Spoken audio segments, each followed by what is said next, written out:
Well, good morning and welcome to TLC Live. I'm in studio not with Andrea Gomez, who's out on assignment, but with former United States Ambassador Chase Untermeyer.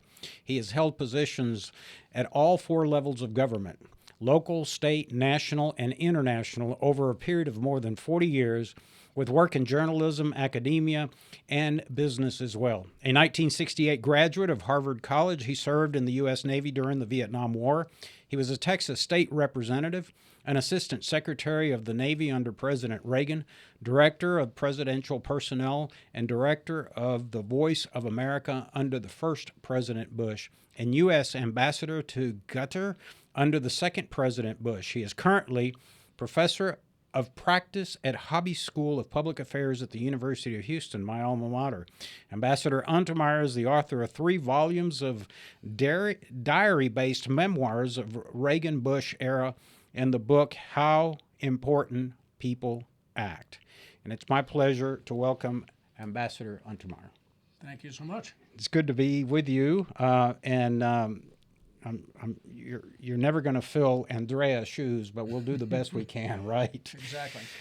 Well, thanks for coming in. As I mentioned to you on the phone when I invited you over, I wanted to visit with you.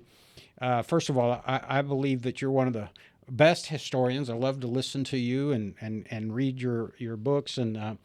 But there's a couple of things I wanted to talk about. As you know, I traveled the state of Texas talking to a lot of Republican county parties, Republican women, pachyderm clubs, candidates running for office. And one of the things I try to emphasize is how to broaden our party, how to be more inclusive on these great ideals about, free markets and liberty and the Constitution and representative government and our Republican form of government.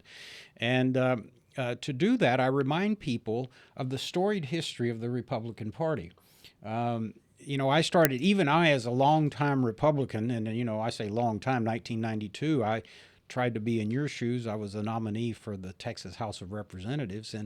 But I started doing a little research about the Republican Party and learned that it was formed in the 1800s in Wisconsin for the sole purpose, really, of combating slavery, an institution that has not is not particularly a proud moment in American history.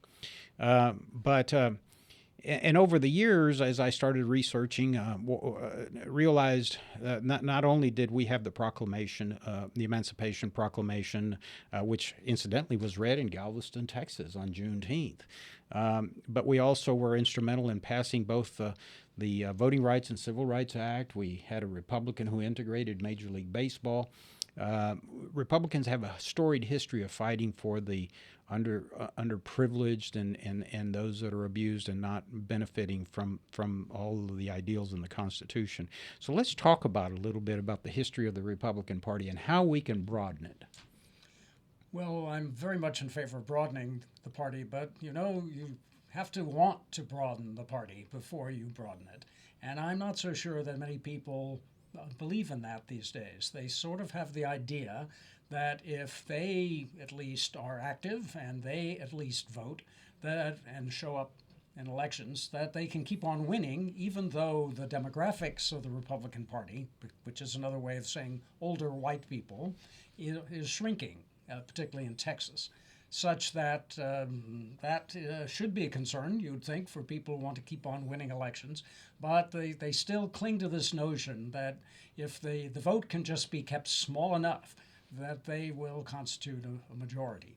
I disagree with that, plus the fact that I've heard throughout my political life all kinds of warnings from Republican sages who say, oh, if we do away with the poll tax, the Republican Party will never win an election.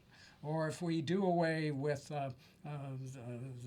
or if we have absentee voting, or we have mail-in voting, that will do away with the Republican Party. There was something called motor voter, which basically meant that if you went to sign up to get a driver's license, that the clerk was required to say, and would you like to vote? There were people who thought that would be the end of the Republican Party. Well, we've gotten through all of those things, and the Republican Party is still around and still winning major elections, occasionally the presidency and occasionally the Congress. So that's why I am less worried by these facts of demography. That if you're a party that has something to say and you have attractive candidates who say it well, you can keep on winning elections. And people who, on the other side, say the Republican Party is trying to suppress elections, my critique of that argument is that the various laws that have been passed in recent years on voter identification and restrictions with regard to when and how people can vote before elections clearly are not meant to broaden the electorate. But at the same time, they aren't oppression in the sense of having armed people at the polls who are keeping certain voters away from the polls. That's oppression. Mm-hmm. That's what totalitarian governments do. Mm-hmm.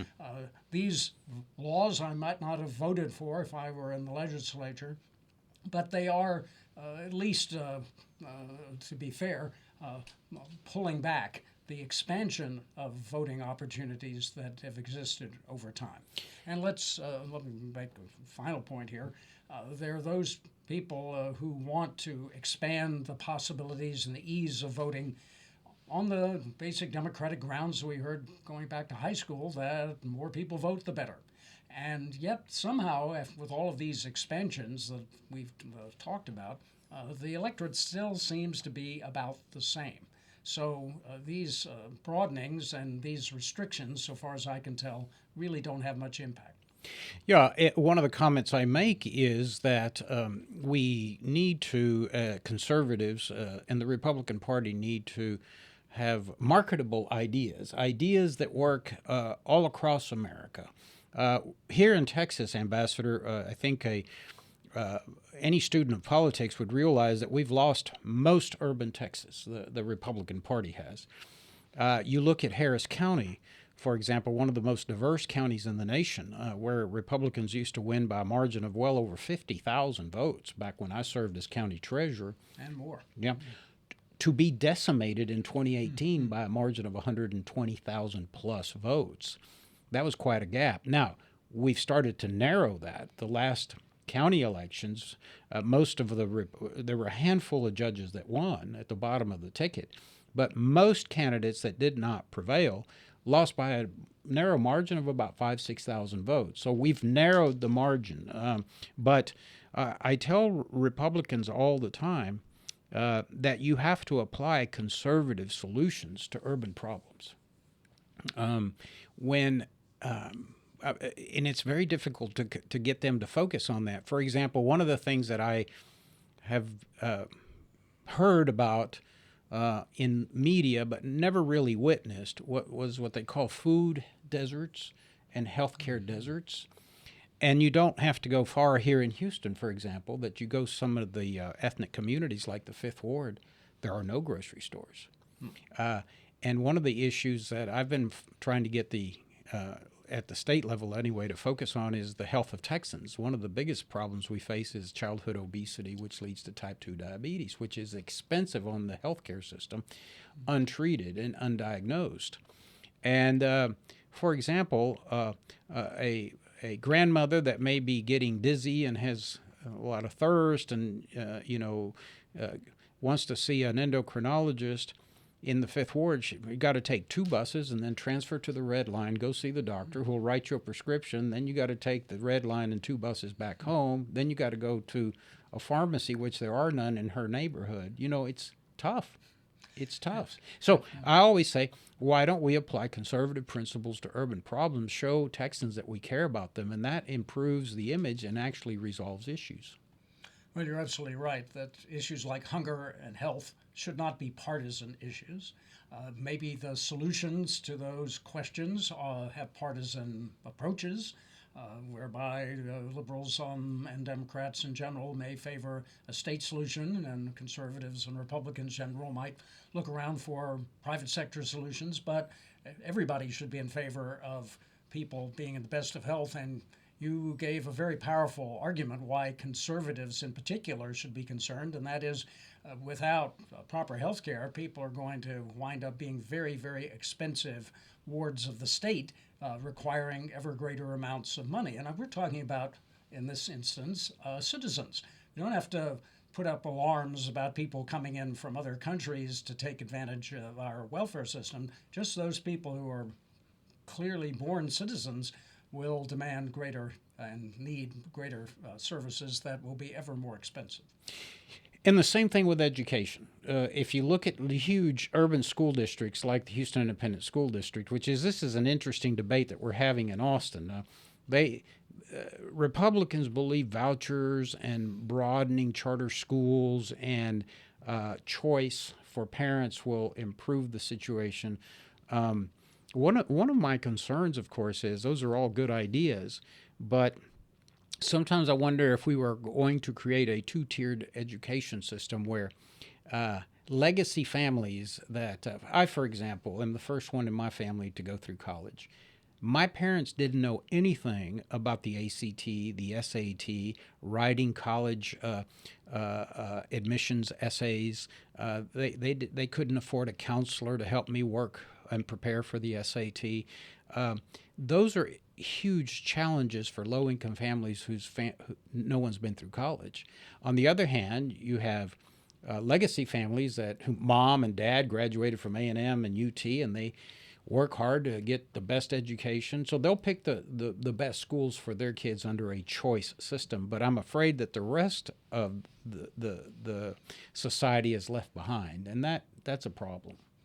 Well, once again, this is an issue that shouldn't be partisan. At least the ultimate aim is to have a well-prepared, well-informed citizenry, people to fill jobs, so that, let's say, a small business person who might consider herself to be a staunch conservative and therefore might bridle at calls for more money on things like public education, realize that they need a workforce, and they need a workforce that can read and do numbers and be there on time and all those desirable things that a good educational system helps prepare people to do. Mm-hmm. So we all have a stake in the ultimate result of the educational system, and in particular, if most of our people are coming from less privileged neighborhoods, they depend upon the public education system to get that education. Mm-hmm.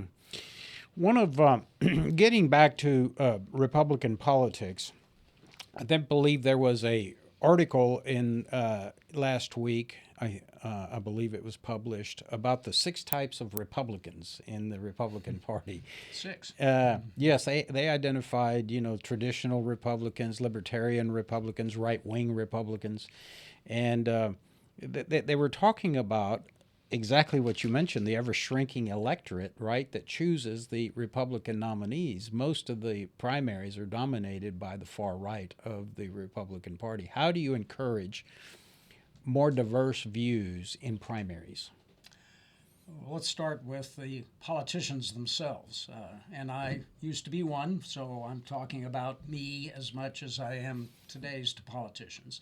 And that is, people say that in America we don't look to the long term meaning more than 4 years or maybe 6 years. The fact is that every politician is only concerned about what's coming up for him or her. And I doubt that even our senior leaders spend very much time thinking about the future of the Republican Party. They're thinking about their future and their next time on the ballot and in view of the public. Now, these things are not in conflict. The reelection of an incumbent at whatever level on the ballot that is helps build a party, helps maintain a party, helps employ people, helps create a sense of brand. All those things are desirable. But perhaps if we can get at least a bit of mind share of our politicians, our elected officials, as to what it takes to govern Texas and govern the United States, we can do so in a way that tries to attract people rather than to chop people off and to, even worse, make them the enemy. I have to admit that it's a tactic that is widely used today, the demonization of the other side. And that's unattractive. It's not unknown in our politics. People who today say Americans have never been more divided than they are today, and our politics are so polarized. frankly don't know their history. And to know that Americans have been divided, polarized, however you want to define it, since even before the revolution. We're just a big, diverse country with many, many chains of thought. If there are 6 Republican parties, that's 2 or 3 times more than I thought there were, but it just makes that point that we are, by nature, a diverse people. We will have disputes, and some of those disputes will be major, that will divide the country. I think at one time when I got heavily involved in Republican politics, I do remember, I guess it was Lee Atwater. Was he the chairman of the Republican Party at one time? And didn't he have a theory called the Big Tent theory, where we wanted everyone to participate? We wanted to expound and expose all political views, and then it was through the creation of the platform through the grassroots that the best ideas would percolate up, and that would be the platform of the Republican Party. And I remember at one time, even during the Reagan election, they were looking for what was called the silent majority, right? The evangelical Christians that felt that they didn't have a voice, and they came in masses. I think there was a young man, what was his name?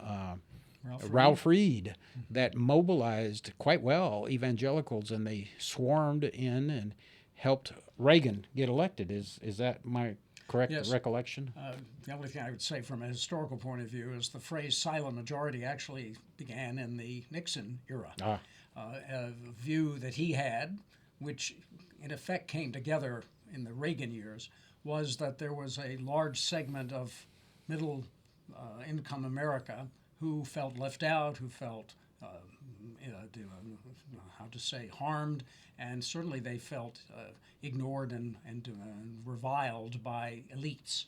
So Nixon had the notion that these people could become Republicans, or at the very least vote for him, and they did. His re-election year against George McGovern perfectly framed that, in which Nixon got the breadth of middle-income America, and McGovern got the elites at Berkeley and Harvard, and that was about it. So the silent majority notion that Nixon had was, harmed by Watergate, and took Ronald Reagan to mobilize it. And that's when evangelical Christians, when Southerners, when blue-collar Americans began to realize that the Republican Party was more their home than the Democratic Party. And have we strayed from that? It seems to me one of the key attractions to former President Trump was that I think he sort of adopted a populist view, and a view of talking more to the middle class Americans that had over the years felt that their manufacturing jobs had been shipped overseas. I think he talked about securing the border and Mexico building the wall, that sort of understanding that, we had this insatiable appetite for cheap labor in this country, and they were just swarming the border and coming in. But didn't Trump actually resonate with that crowd, the blue-collar, hardworking, kind of felt like, America had left them behind? He did, and he does. That remains the core of his support group. The difference, I would say, is that the Trump politics appealing to that group is a politics of resentment, of having dangerous enemies who must be not just defeated but destroyed. That's different from the Reagan-era notion, the Big Tent appeal, which was more positive, more optimistic, more inclusive. Now, there are those today in the Trump base who view that as old-fashioned, unsuccessful politics. These, I suppose, are the people they would now call rhinos, Republicans in name only. But all I can say is the Reagan appeal worked, that he himself was personally popular, that the country advanced under his leadership, and it pays off when a country runs into trouble. Now, we didn't have that much trouble when Reagan was president, but I think of the day in 1986 that the Challenger space shuttle blew up. A terrible blow to Americans. It probably was the worst blow to our national psyche in between the assassination of John F. Kennedy and the attacks of September 11th, 2001. When that happened, Reagan was able to bring the country together. He was our national father, and he gave us hope and confidence that we would recover from this tragedy, go on to do great things, which we did. And that, to me, is what a president should do. But if a president appeals to resentments and the idea that you are where you are because there are people who hate you, people who look down on you, people who laugh at you, people who consider you deplorables, that may be very successful from a political formula basis, but it isn't what a nation needs in order to move ahead.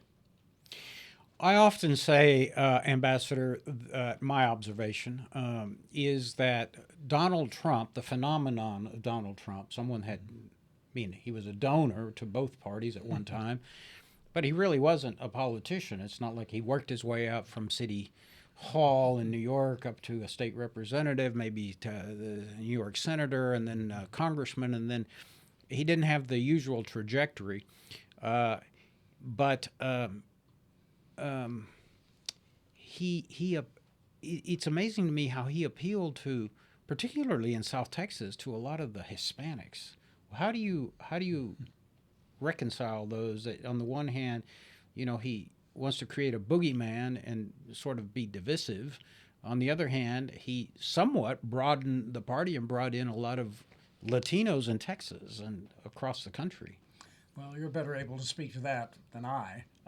I would say that the reason Donald Trump became president is because, speaking to the audience he addressed, he was able to steal a march on the Democrats, who frankly didn't think that Hillary Clinton needed to campaign in Pennsylvania and Wisconsin and Michigan, that those were such solidly Democratic states because of the tradition of blue-collar workers voting Democratic, that they could concentrate elsewhere. Well, he got elected, meaning he won the Electoral College and the presidency, by capturing those states that hadn't voted Republican since the days of George H.W. Bush. And that's why he became president. He identified that group.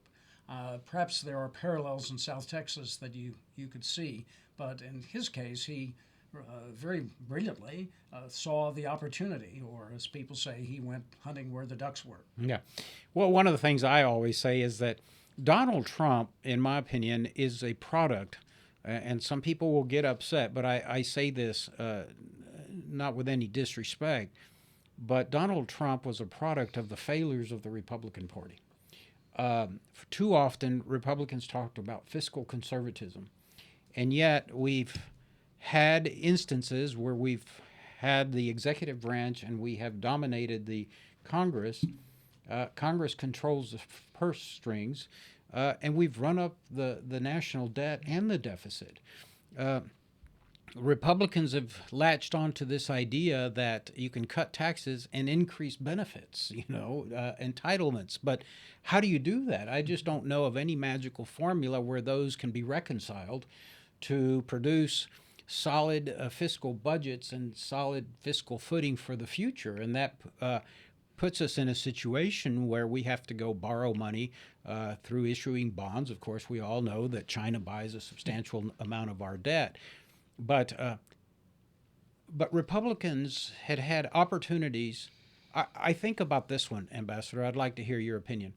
We knew some time ago that Americans were struggling with healthcare costs, that it was tragic stories that were often in the news about Americans that had to sell their most precious assets, which were their real estate holdings, to pay for cancer care or a heart transplant or a valve replacement. They didn't have insurance. As the economy went bad, people lost their health benefits. We knew there was a crisis. And in steps the Democrats, and they come up with a solidly partisan solution that Republicans opposed. But we had an opportunity to fix that. We've had an opportunity to address the budget, to talk to Americans and explain to them the perils of having high credit card debt, which is what bonds are. But we haven't done it. And so here comes Donald Trump, and he starts talking about the issues: the swamp, jobs to China, abandoning the middle class, the border, all those things. So I often say that the Trump was a creation of the failures of the Republican Party. He certainly identified the problems and articulated those very well. Might not have chosen the same word, but in his inaugural address, he spoke of how devastated the country was in reaction to those policies. But you mentioned healthcare. I remember sitting at many a breakfast, luncheon, other political gathering in the time between 2011 or 2010 when Barack Obama passed his healthcare solution, and 2016 when Donald Trump was elected. And the phrase was repeal and replace. So we had 6 years to come up with a replacement for Obamacare if we didn't like it. Now, I didn't volunteer. I still don't volunteer to be on the committee to come up with that replacement. But there are all kinds of very smart Republican staffers on Capitol Hill and in think tanks in Washington who looked into health care. And they could have, but didn't, come up with the replacement. So all the focus of the early Trump years, when the Republicans controlled not just the White House, but the House and Senate, was really repeal. And the anger was focused on the late Senator John McCain because he, in one vote, stopped the repeal of Obamacare. But let us not forget that there was no replacement on the table ready to go in the event McCain had voted to otherwise. In fact, my guess is if there had been a replacement, he would have voted for that. Yeah, and we keep repeating the mistakes. One of the major issues, at least in Texas, not nationally, but right, because I saw a poll this morning that said right now the trend in the polls is the economy. I've always said that if Trump is the nominee and the economy falters in November of 2024, all Trump has to do, if he can zip his lips, is go to do one debate with Joe Biden and look in the camera as Ronald Reagan did to Jimmy Carter and say, "You're better off today than you were 4 years ago." End of story. Because the Americans vote their pocketbooks. But getting back to issues that the Republicans can lead on, here in Texas, for example, immigration. There was a tragic death of a young lady, I think 3 years old, transported between Texas and Chicago, who passed away in the bus the other day. Had it been Trump or a Republican, the media would have been all over us as, putting children in cages and denying them medical care. And, there was a young 14-year-old who was working at a meatpacking plant in Mississippi about 4 weeks ago who was late at night, slipped and fell into some heavy equipment, and he was killed. The Department of Labor has replete records of young, undocumented children working at meatpacking plants and agricultural industry. But it's all under the Biden administration, so it's okay. But Republicans should apply, again, a conservative principle, solutions. And I'm reminded in 1986 that Ronald Reagan signed what we now call amnesty, where millions of undocumented aliens became U.S. citizens, and many of them Republicans. So thankful to Ronald Reagan. To this day, I see them. They're proud Americans. They vote Republican. So I look at the immigration system and I say, God, it's such an easy fix. Rather than allowing the 2.5 or 3 million people to just cross the border illegally, why don't we just issue 2.5 million work visas, document folks, and they can come here legally and work and go back home? I fully agree. That's not a complicated solution. No, my analysis is that both political parties recognize that, yes, the immigration issue could be addressed. I'm not sure solved is the right verb, but it could at least be addressed as it was in 1986, and we could live with that for a certain number of years. And that's because both parties will say that we need to control the border for security reasons, and both parties will say we need the labor to fix roofs and cut grass and wash dishes and do other things as people work their way up to prosperity in the American system.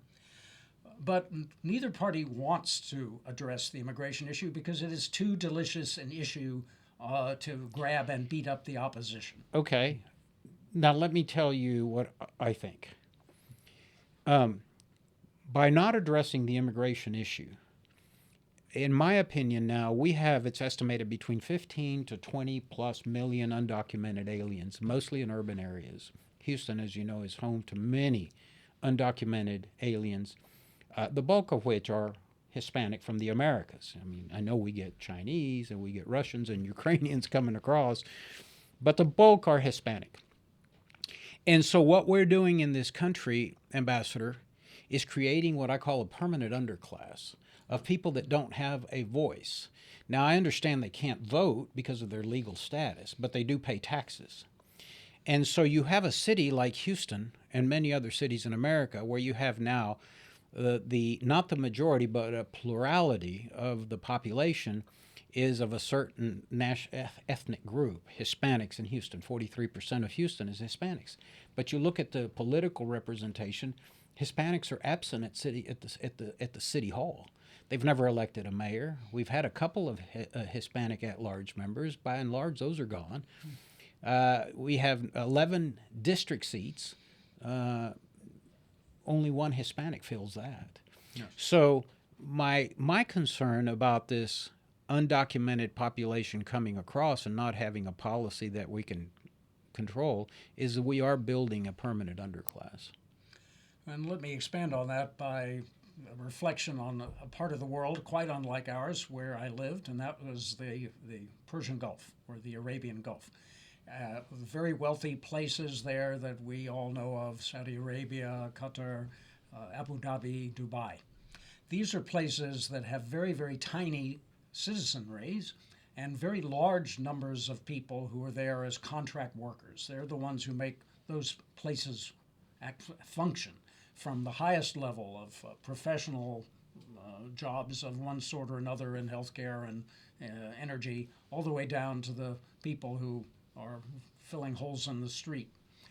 Those societies keep on going because they're very, very wealthy, but they create these states in which a vast majority of these countries are not citizens and never will be citizens. And it seems to me that is a formula for the long term of a very dangerous and difficult circumstance, because what you want in any society, particularly a nation, is giving everybody a sense that they have a stake in the future of that country and the future together, that they are not divided by class, by economic circumstance, whatever. Now, the United States is not as bad in this as the Persian Gulf countries I mentioned, but your observation is quite apt that there is a large part of America, and possibly a large growing part of America, that will be separated from responsibility for the future of the nation. Approaching 10% of the population. And that's not healthy. Not at all. It's not deadly yet for our society, but it's not a healthy formula. Let's shift gears. We're down to 10 minutes. I thought we'd go for half an hour, but I guess we've gone a little longer. Civility in politics. We started the conversation by saying that politics, we've always been divided in America politically. You know, we have the Whig Party, the Republican Party, the Democratic Party, the Libertarian Party, the Green Party. You know, we had the Communist Party, but that's nothing new. When I go around the state talking to Republicans, I say, you know, one of the things I'm struck by is going to Arlington National Cemetery, and the headstones often have crosses. They have Stars of David. They have crescent moons. And probably half of the burial grounds are Republicans and the other half probably Democrats. At Pearl Harbor, I'm sure there were a lot of Democrats that were killed on those ships. So I believe that inside Washington, inside the Beltway, it's become a civil war. It's who can impeach whom. How can we play gotcha politics rather than solving the issues facing Americans. You've spent time in Washington in the executive branch. You're a student of national politics. Do you see it that way?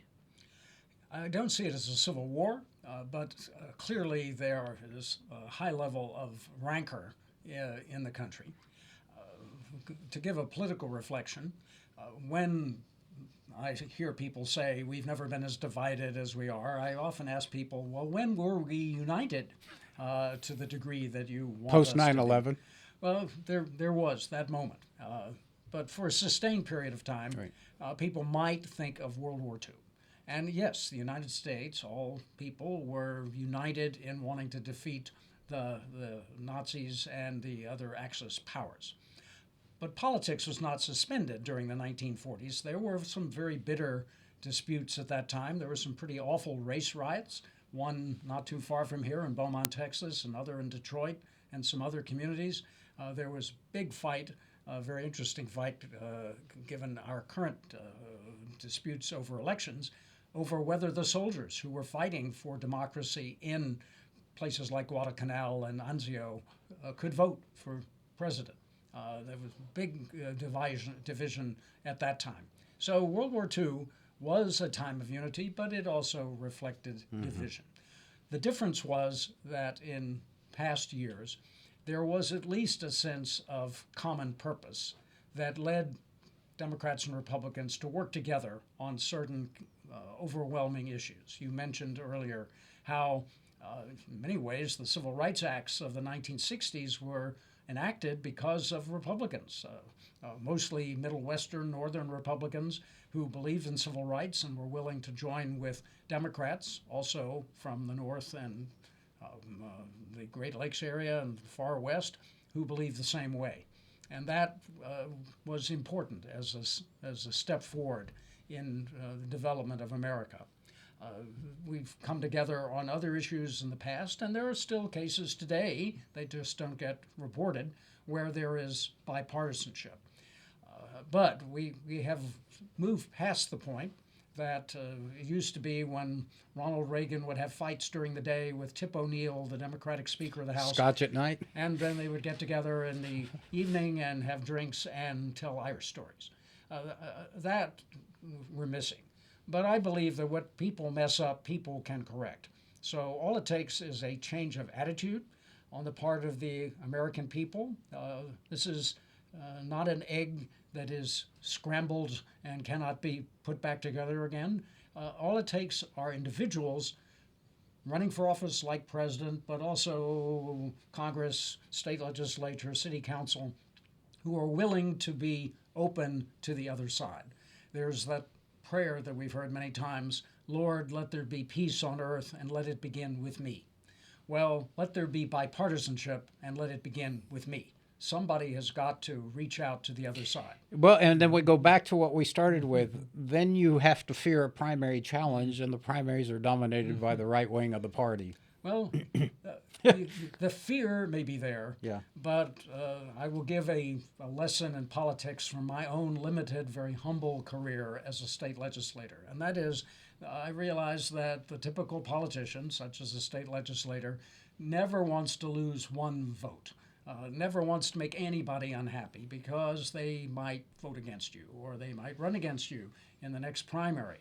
Well, I discovered that in my very diverse district, where I had to come down on one side or another of issues that would be opposed by others in the district, that when I cast a vote, if I could explain myself and make the case as to why I'd voted that way, to convince certain people that at least I had thought about the issue, that I wasn't just reacting to it from an ideological knee-jerk point of view, that I would get a certain percentage of people who are willing to say, in so many words, well, I still disagree with him, but at least I give him credit for thinking this through, Right. or being judicious or fair or thoughtful.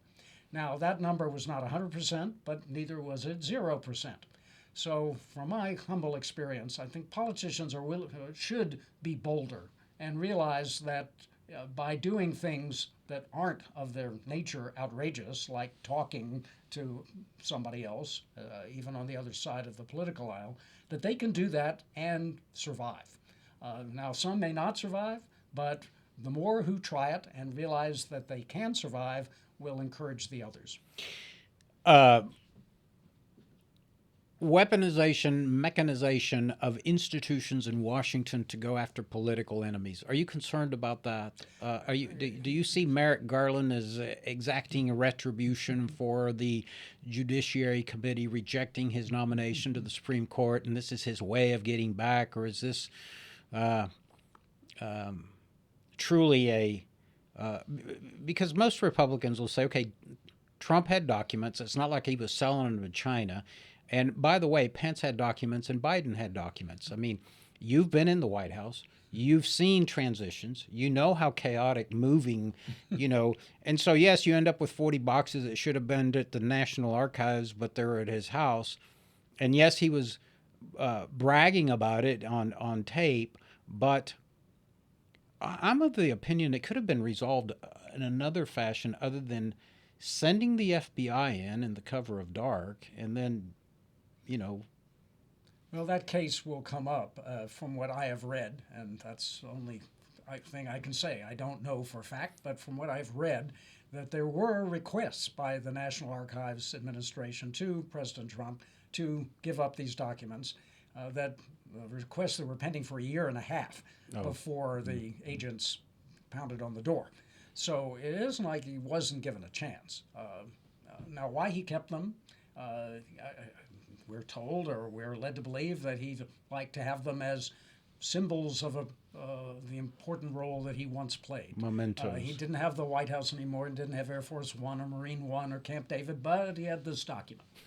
To me, that seems very simplistic, but perhaps that was his motivation. Perhaps. And well, let me say that the whole use of the impeachment process is pure political theater. Right. Because the people who wrote our Constitution created, actually, they continued a British parliamentary ability to impeach public officials, but they created a Senate and gave the Senate a role and said you had to have 2/3 of the votes of the Senate in order to remove somebody.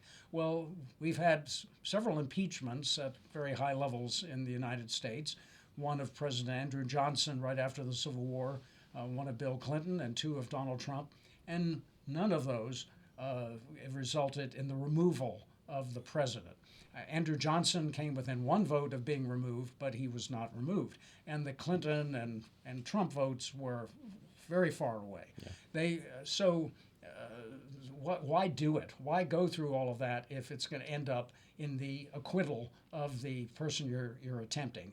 And the answer is they do it just for the here and now. Showmanship. Yes. Showmanship. To have a drama. So the question again, you don't believe we're weaponizing, mechanizing the institutions in Washington to go after political enemies?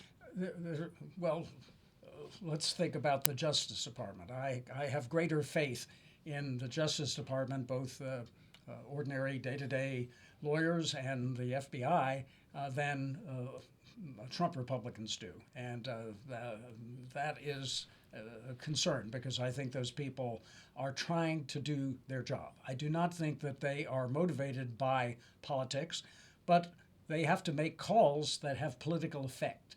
And that is the trouble that the department as a whole has found itself in.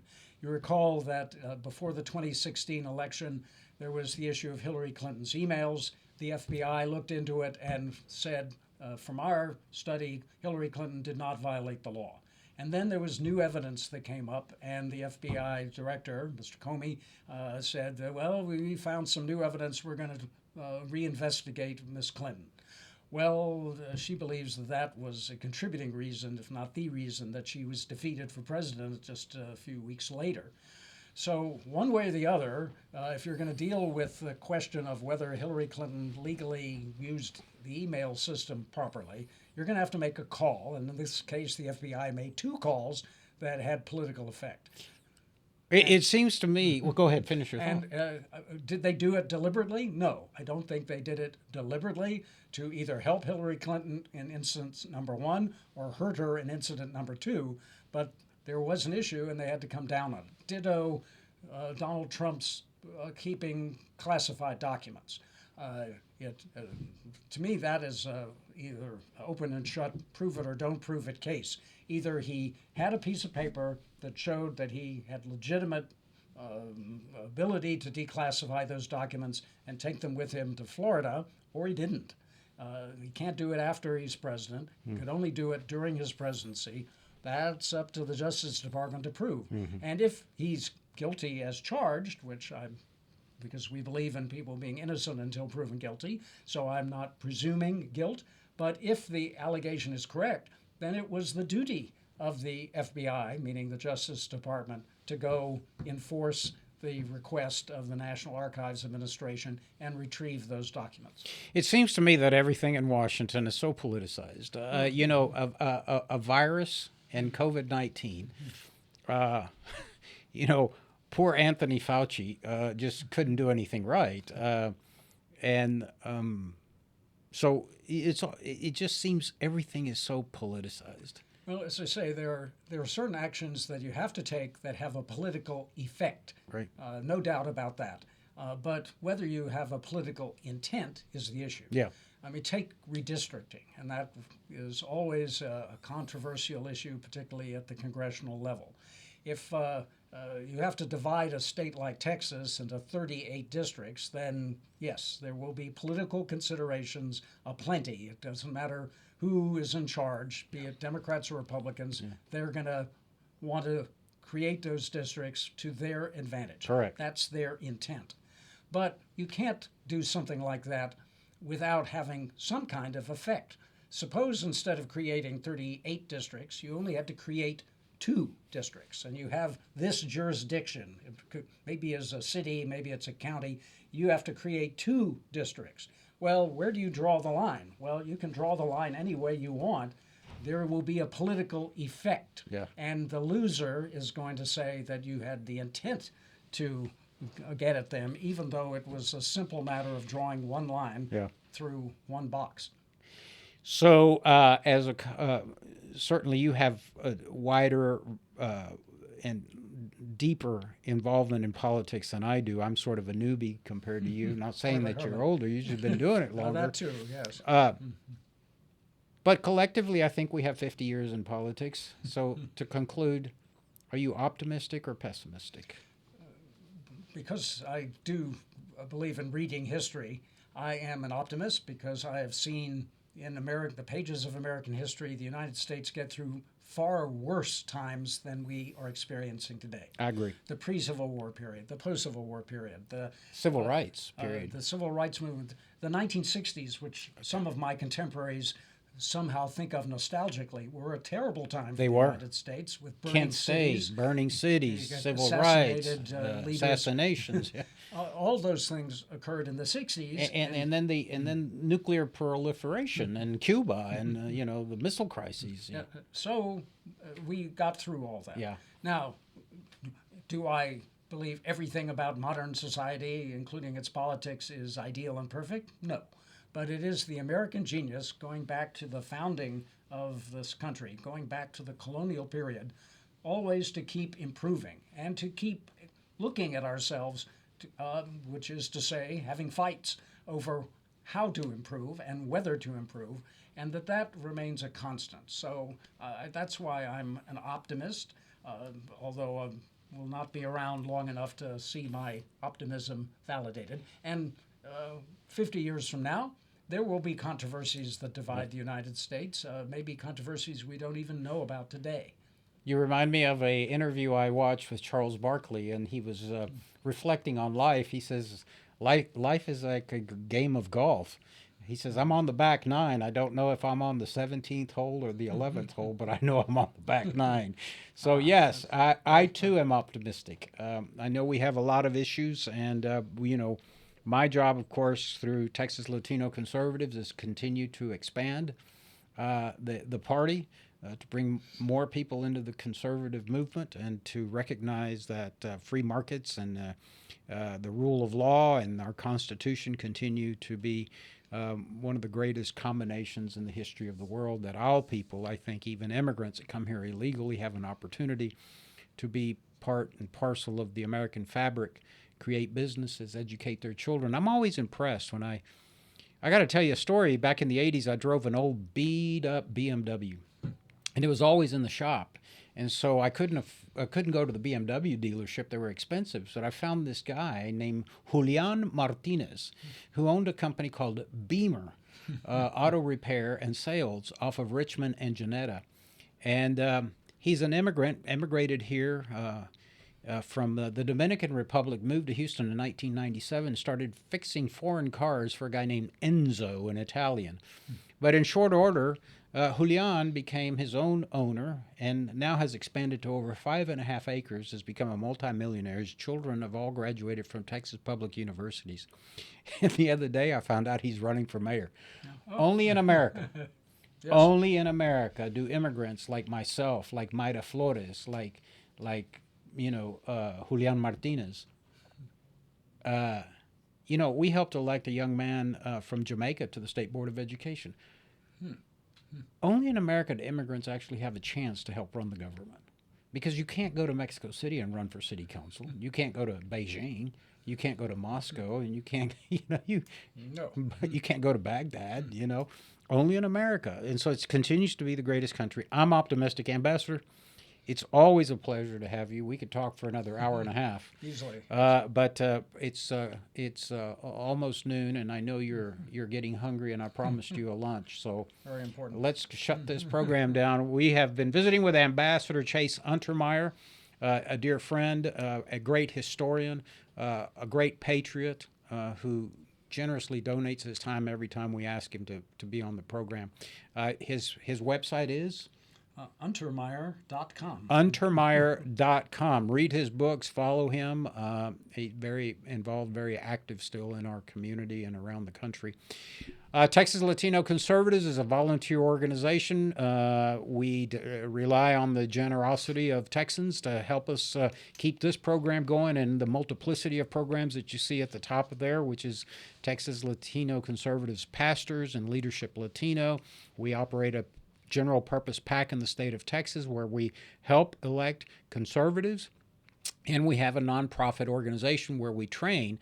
This photo that you're seeing now is our last class about 2 weekends ago of Leadership Latino. Many of these candidates will run for public office. Some will be elected.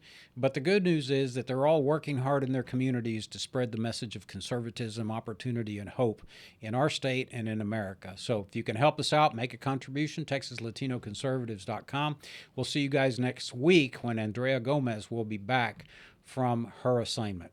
Thank you and God bless.